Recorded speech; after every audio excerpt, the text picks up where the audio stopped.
Crank പുള്ളിയുടെ mark ഇതിൻ്റെ നേരായിട്ട് വെച്ച് കറക്റ്റ് ചെയ്യുക. ഇങ്ങനെ വരണം.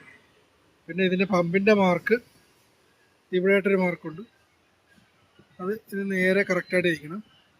അതിനുശേഷം ഈ ക്യാമിന് മാർക്കിങ് കാര്യങ്ങളൊന്നുമില്ല.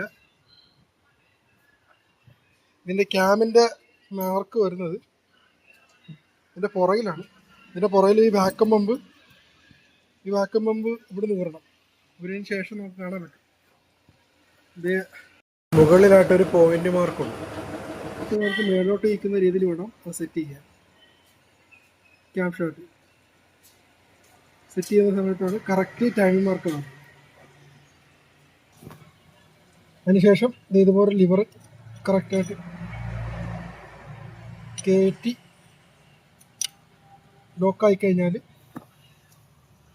ഇതിൻ്റെ ഈ ക്രാങ്ക് ഷാഫ്റ്റ് ഫുള്ളി അങ്ങോട്ടും ഇങ്ങോട്ടും അനങ്ങത്തില്ല, ലോക്കായി.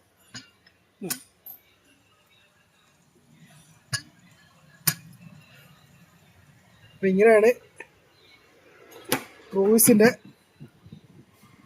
ടൈമിങ് സെറ്റ് ചെയ്യുന്നത്. ബെൽറ്റ് മാറുന്ന സമയത്ത് നമുക്കിവിടെ മാർക്കർ വെച്ച് മാർക്ക് ചെയ്യുക.